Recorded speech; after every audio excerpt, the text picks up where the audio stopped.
Whenever I would mention the page yyc.clowns to people, the first thing they would always say to me is, "Oh, they used to be a fight page, right?" Which, for the uninitiated, a fight page is a social media account, oftentimes Instagram, dedicated to posting physical altercations that would take place around the city, often with a snarky caption like "Pearson kids at it again" or "Average day at Nelson." While back in my day it was popular for a different reason, these days yyc Clowns has taken on a new form. Currently sitting at well over 70,000 followers, it brands itself as Calgary's #1 news and entertainment page, posting catchy headlines with inviting conversations in their comment sections. I would like to emphasize their popularity because even when I was in high school, this page was a common name to hear, and it is shocking to hear it maintain such relevancy after so many years. It seems like now the page has become a genuine source of news for at least some of their followers. So, is this a page that can potentially point us in a new direction of journalism? Now, it's important to note that this was an Instagram page first, not a pre-existing organization.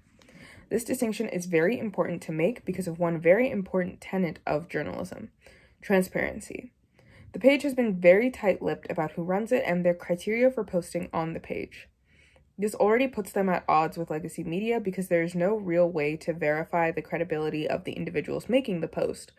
It is though that they are effectively just some guy with a large audience. But credibility takes on different forms. Yes, we can look at news sites like CBC or City or Global and say, yeah, their reporting is going to be accurate and fair because they are big news sites that make their standards public. But we could also look at yyc Clowns and see a form of credibility. With an audience as big as theirs, the audience seems to have a large amount of trust in the page to fulfill its mandate of being the #1 news and entertainment page in Calgary. The page itself posted to their broadcast channel, which is more of a localized form of posting on Instagram. The page called it like they were in a really big group chat, but nobody was allowed to respond, encouraging their followers to download a VPN so that they would be able to access Canadian news on Instagram following Meta's decision to put all Canadian news off of the platform. This is an indicator that the page recognizes the importance of news reporting as well as the impact that they have on their audience. However, it is also interesting because it means that it's a page that plays by the rules of Instagram first, not journalism. Yes, this means on the base level an image-based approach to dictate what the alleged main function of Instagram is, but it also means the practice of gaining a widespread audience are much different compared to how legacy media would. The page has a distinct look that it closely adheres to, although while I was working on this project, they shifted to favor screenshots of tweets as opposed to their hallmark red transparent banner under a photo. And from a quick glance, it seems as though this look prioritizes a photo post with a caption to either contextualize or comment on the content of the post, like saying things like, "Calgary never fails to impress," with a photo of a car crashed into a gas station.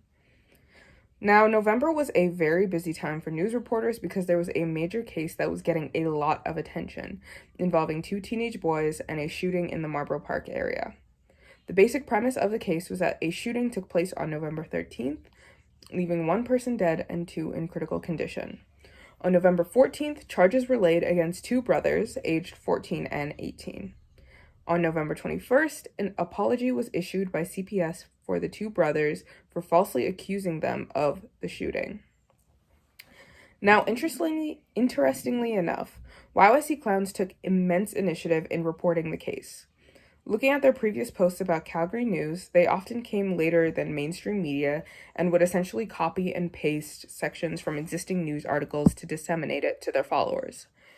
Instagram does not have timestamps on their posts, but the dates show that on November 13th, a post went out by yyc Clowns crediting Global News for the information, reporting on the shooting that took place.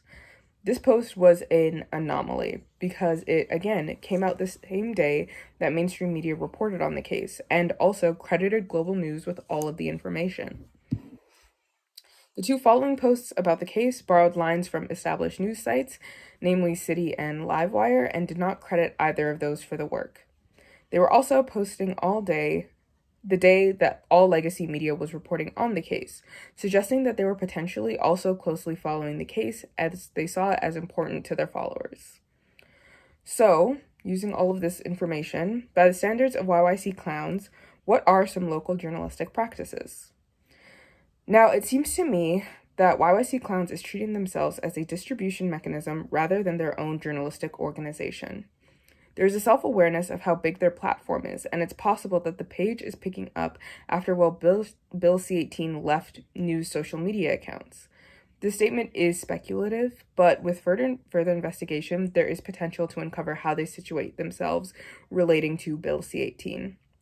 Additionally, the news they cover isn't unique, and it seems to be more inclined to be more timely the more pertinent to the community the story is, such as with the case of the shooting. Now let's address the elephants in the room. There is almost zero credits towards any of the additional sources. Obviously, as a student, I cannot condone this as a practice of local journalism. However, as a young person who has been on Instagram for the better part of my youth, I can't say that I'm surprised. Remember when I said that yyc.clowns follows the rules of Instagram first? Well, part of that means shamelessly taking and reproducing content because it is a vicious cycle. A page will gain a lot of followers by posting memes. The page becomes then a popular meme or fight page, like in the case of yyc.clowns. And in order to upload a constant stream of content to their followers, they resort to taking other people's memes or content and posting them, which in turn brings them more followers, and so on. This was the original format of the page before it became a news distributor, and it seems to be following that format as it transforms into something more news-based. So then, if it's not a journalism organization, what now? Do we just abandon ship? No. I believe that there's room for innovation within the journalistic industry by understanding the value of a popular local Instagram page as a news distributor. I should also note that following the day that the case was going on, the page saw some of their highest increase in followers that month, with 175 followers gained per day for the following 2 days, where they would normally see an increase of anywhere from 30 to 70 followers.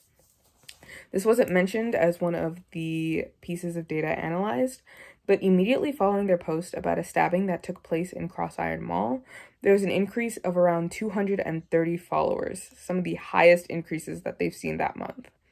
Correlation does not equal causation, but these spikes after major events concerning the city means that potentially some of these gains are related to their coverage of the events. Now, for the page themselves, I'm not going to dictate how they run their account because clearly this selection is working for them.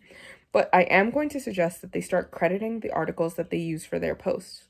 Making this simple change can drastically affect how the page functions because then it wouldn't be as much of a moral dilemma to turn to that page for news.